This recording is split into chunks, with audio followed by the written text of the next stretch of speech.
Donc voilà, dans cette deuxième séquence, on va compléter le premier chapitre. Et bien sûr, donc c'est toujours au niveau de la problématique des déchets. Et donc on a parlé de l'importance du tri, le tri sélectif des déchets. Donc le tri sélectif, si tout ce qui est papier, plastique, verre, métal, tout ça, on peut le recycler, donc comme étant, on peut l'utiliser en tant que matière première. C'est une matière première, et donc pour préserver nos ressources naturelles.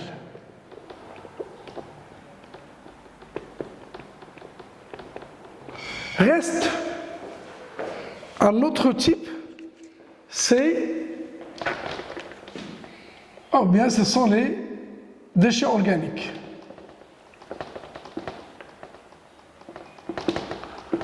Donc les déchets organiques, elles doivent faire l'objet d'une valorisation à part. C'est difficile de pouvoir parler d'un recyclage de matière organique, mais plutôt un traitement, une valorisation. Et là, on va évoquer les différents aspects, ou bien les différentes stratégies qui permettent de donner une valeur à ces déchets organiques. Je mettrai là, valorisation des déchets organiques. Valorisation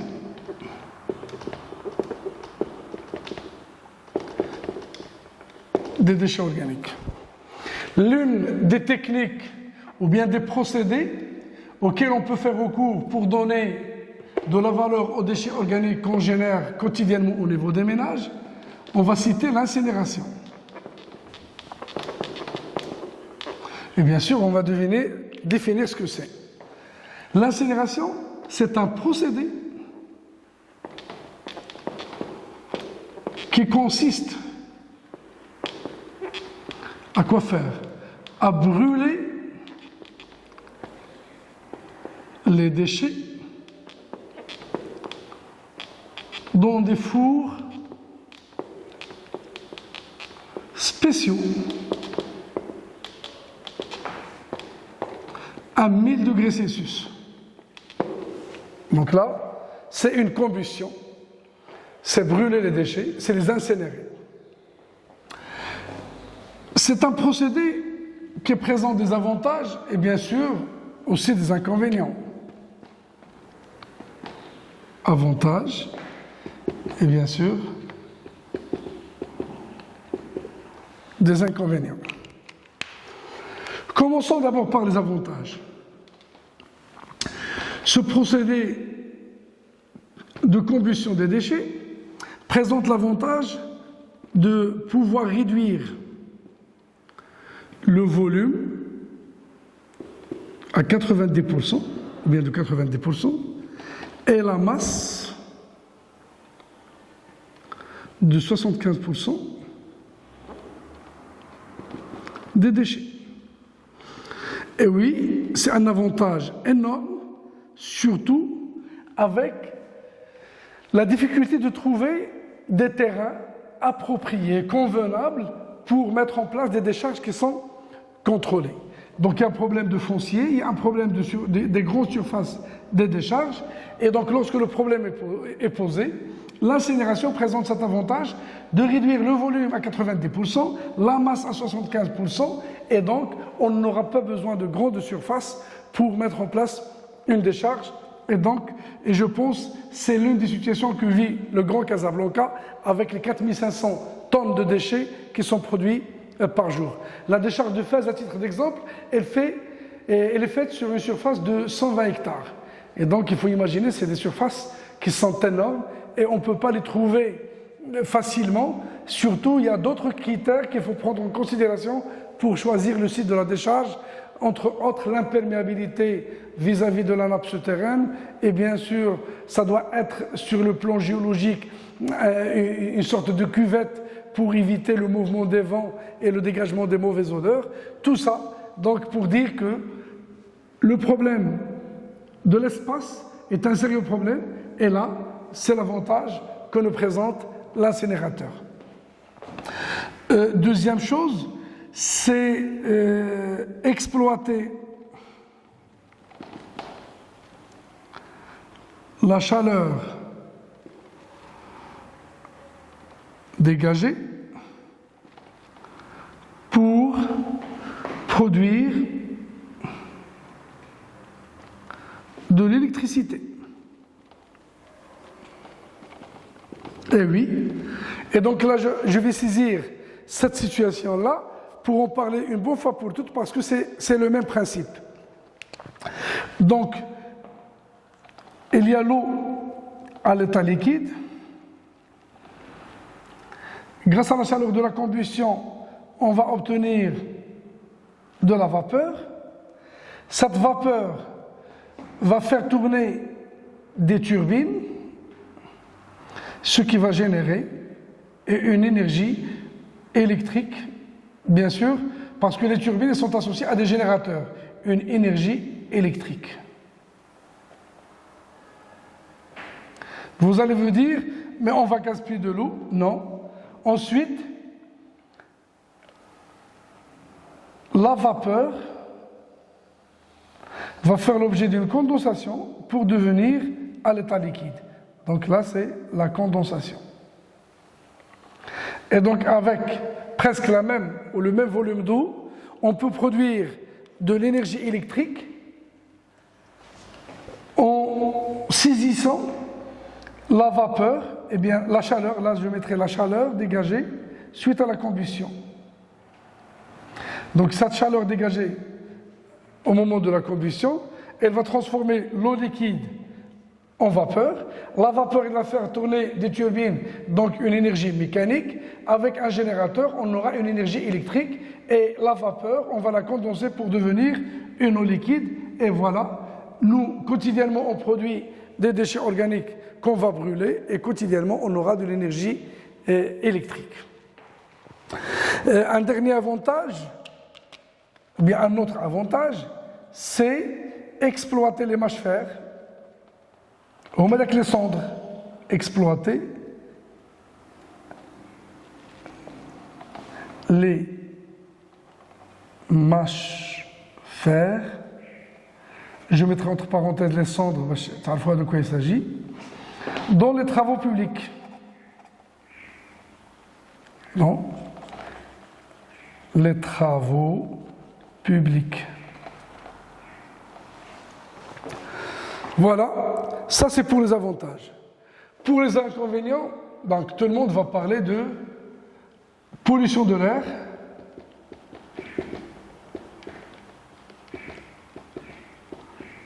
par la fumée, donc chargée de gaz et particules, gaz plus particules.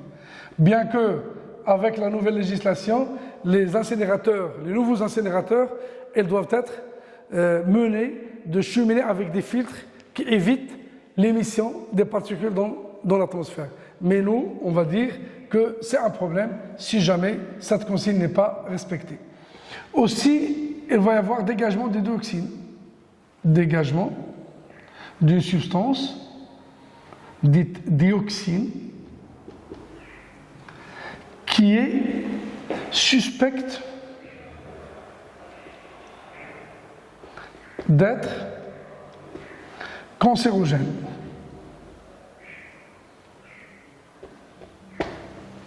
Voilà.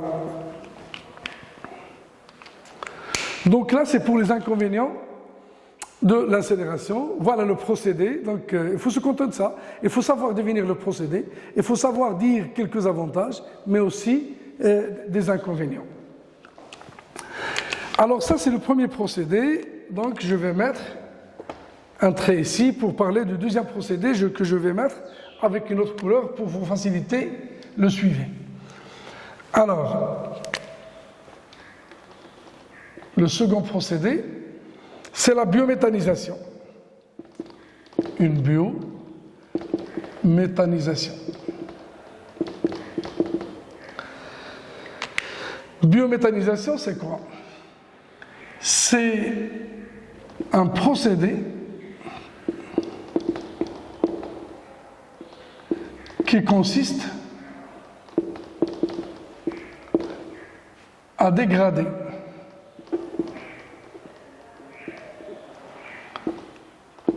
la matière organique dans des conditions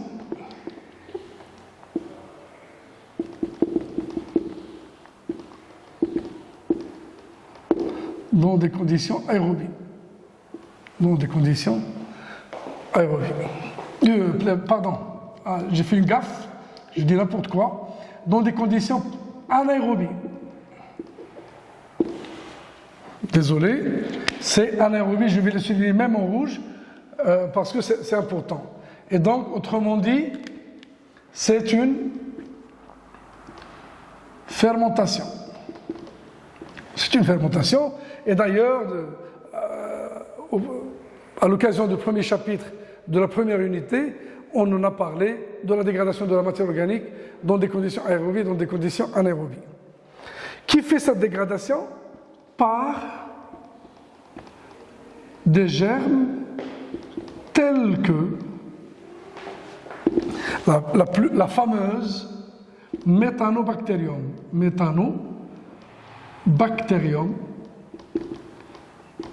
qui dégage le méthane, qui est le gaz calorifique. Alors, en fait, c'est une technique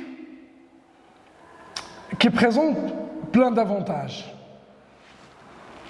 Pour rester dans la même philosophie, je parlerai là d'avantages, bien sûr avec un inconvénient qu'on peut citer. L'avantage, c'est d'avoir deux choses. Quelles sont ces deux choses? Le biogaz.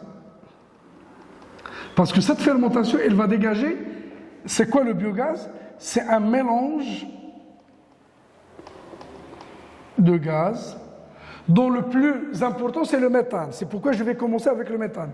Mélange de gaz égale méthane CH4, CO2, H2S et 3 points de suspension.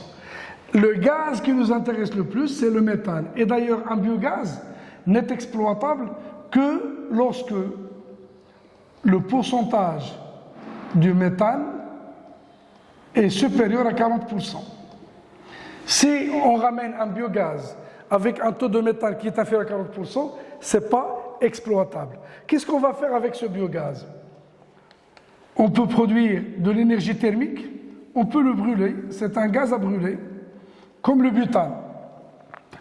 Donc, soit maintenant dans l'industrie de la cimenterie, ou encore la mise en bouteille, ou encore le réintroduire dans des réservoirs de gaz naturel pour le mélanger. Donc, ça peut être exploité pour une énergie thermique, comme on peut en faire de l'énergie électrique.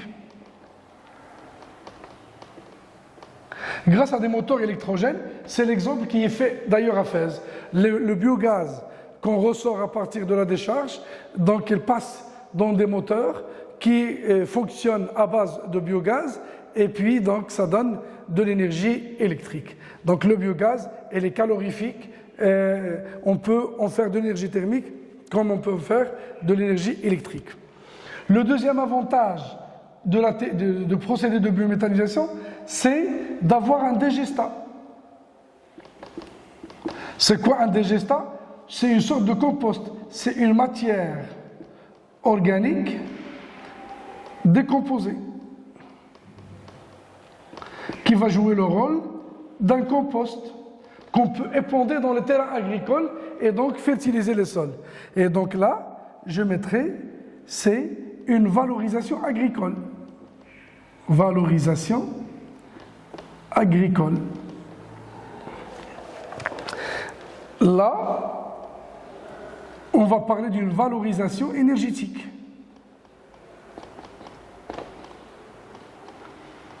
Avec la matière organique.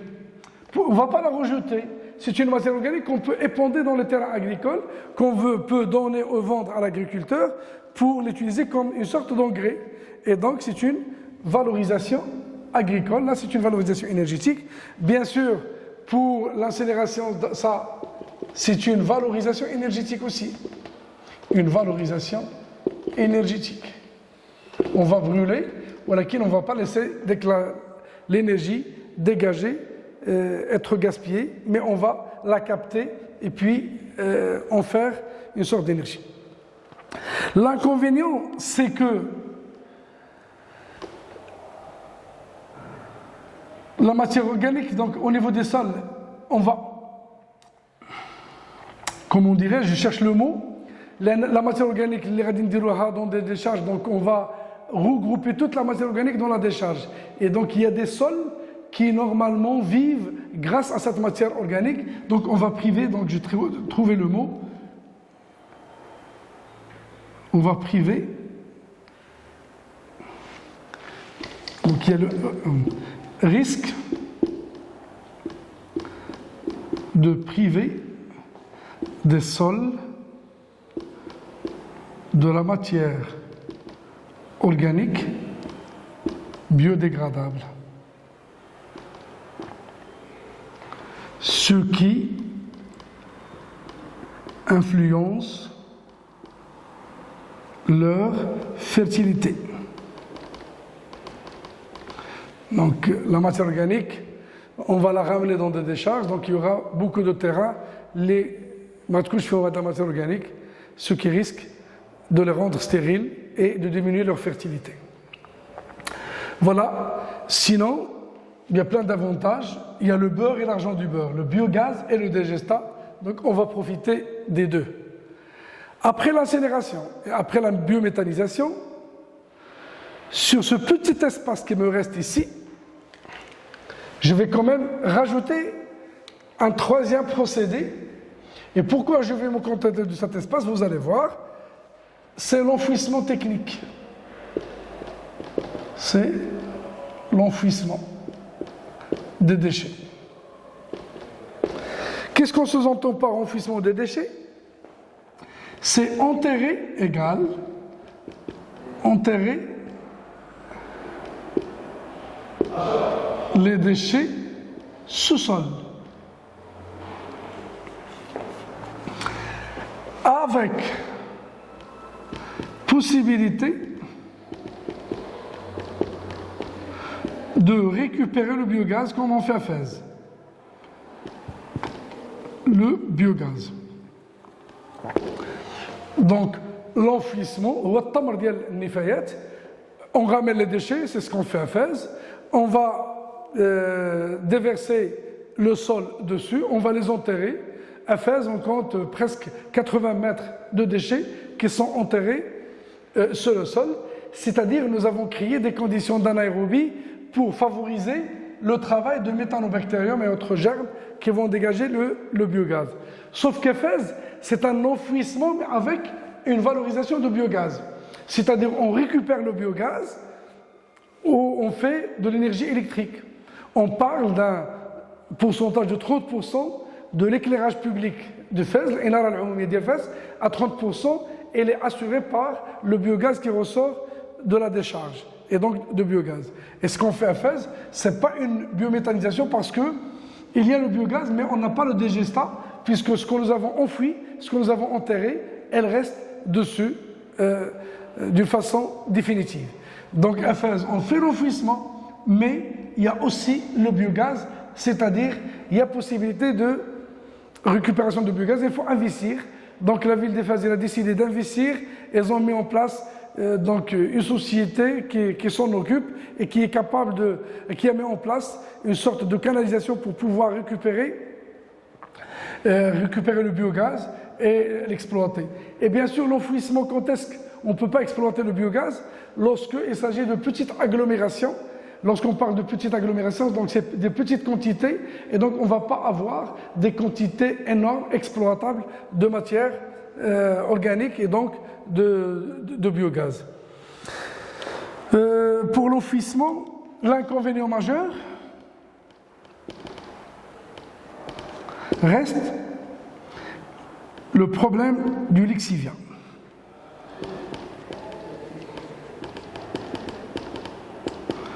Qu'est-ce qu'on doit faire avec le lixivia? Parce qu'enterrer les déchets ne veut pas dire qu'il n'y aura pas de lixivia. Bien au contraire, la compaction des déchets va faire ressortir une partie liquide qui est le lixivia, et donc il faut savoir et pouvoir se débarrasser de ce lixivia. Voilà, reste un quatrième procédé, donc je serai obligé d'effacer tout ça pour vous présenter le dernier procédé. Incinération, biométhanisation, enfouissement, on va voir le compostage comme dernier procédé de valorisation.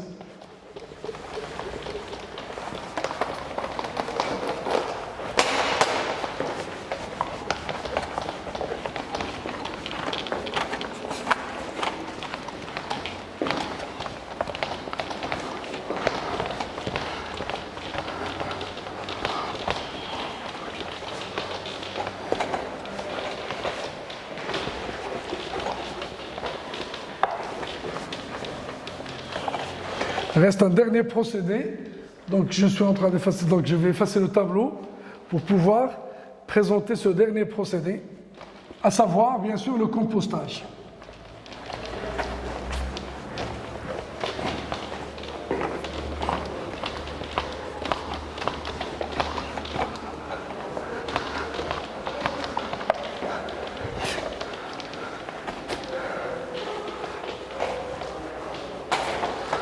Alors, le dernier procédé pour rester dans la même philosophie, c'est le compostage. On commence d'abord par une définition simple. Toujours, c'est un procédé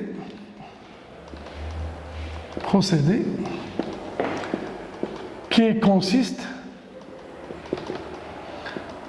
à dégrader la matière organique,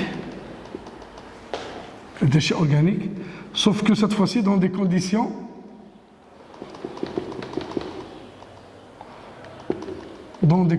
aérobies. Ce qu'on va obtenir, c'est le compost. C'est quoi le compost? C'est un engrais organique pour fertiliser les terrains agricoles.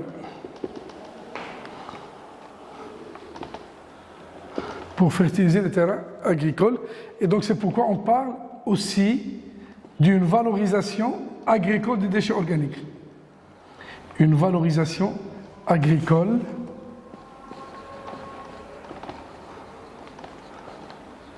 des déchets organiques.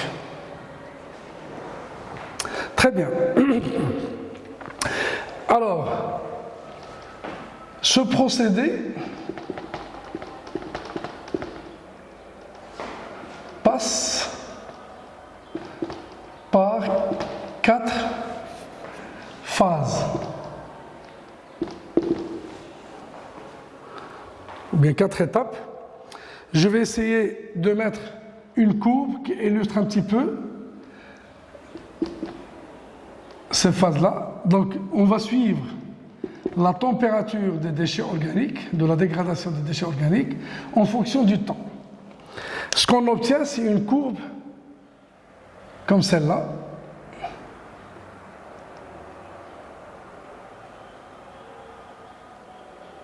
Voilà. Donc, le temps, pour vous donner une idée, c'est en semaines.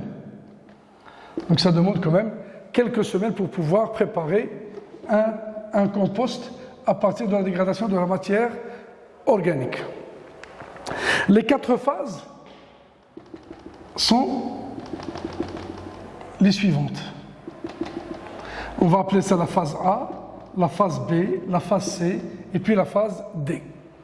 Comme vous le savez, la matière organique elle est riche en énergie et donc une fois on dépose cette matière organique, il va y avoir un certain nombre de micro-organismes qui vont en profiter pour l'exploiter, pour la dégrader, pour avoir l'énergie dont elles ont besoin.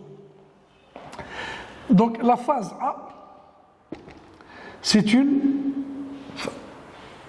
phase mésophile. La phase mésophile. Qu'est-ce qu'on sous-entend par phase mésophile? C'est-à-dire des températures qui sont inférieures ou égales à 40 degrés Celsius. C'est-à-dire ce n'est que le début et on est en train de dégrader la matière organique. Quels sont les êtres vivants qui marquent cette phase? On trouve bactéries et champignons. Bactéries et champignons. La phase B, vous pouvez déjà le constater, on dépasse les 40 degrés Celsius pour atteindre 70 à 80 degrés Celsius. Et donc on appelle ça une phase thermophile. Thermophile, c'est-à-dire des températures, c'est des températures qui sont comprises entre 40 et 80 degrés Celsius. Et là, on trouve généralement les bactéries. Car les champignons sont thermosensibles et ne dépassent pas des températures et ne tolèrent pas des températures qui dépassent 50 degrés Celsius. Et donc on va assister à une disparition des champignons. Là, au niveau de ce point-là, disparition des champignons.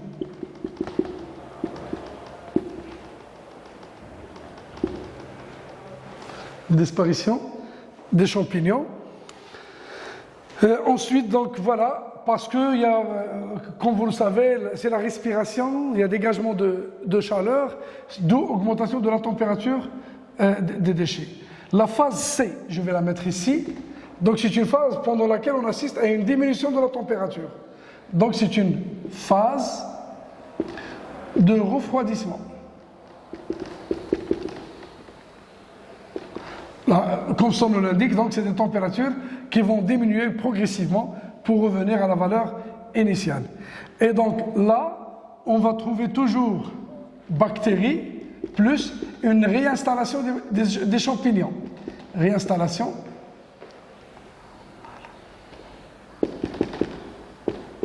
Réinstallation des champignons qui témoignent que le refroidissement est déjà là, puisqu'il n'y a plus de températures extrêmes et donc les champignons vont revenir.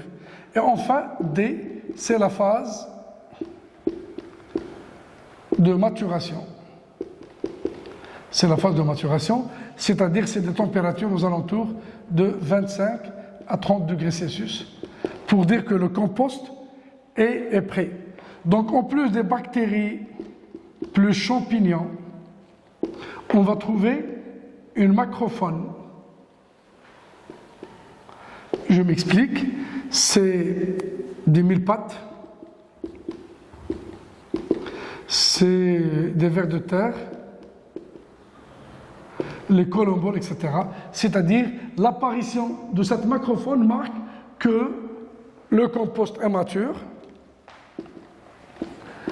le compost est mûr, c'est-à-dire prêt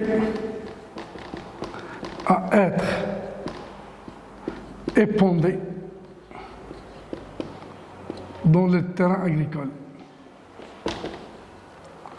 Voilà. Donc c'est le dernier procédé dans cette partie valorisation des déchets organiques. Je rappelle, il y a l'incinération, la biométhanisation, l'enfouissement et puis le compostage. Voilà, le chapitre 1 il a touché à sa fin. Donc j'espère pouvoir vous apporter un bon accompagnement pour la préparation de cette unité-là pour votre bac et on se donne rendez-vous au chapitre prochain.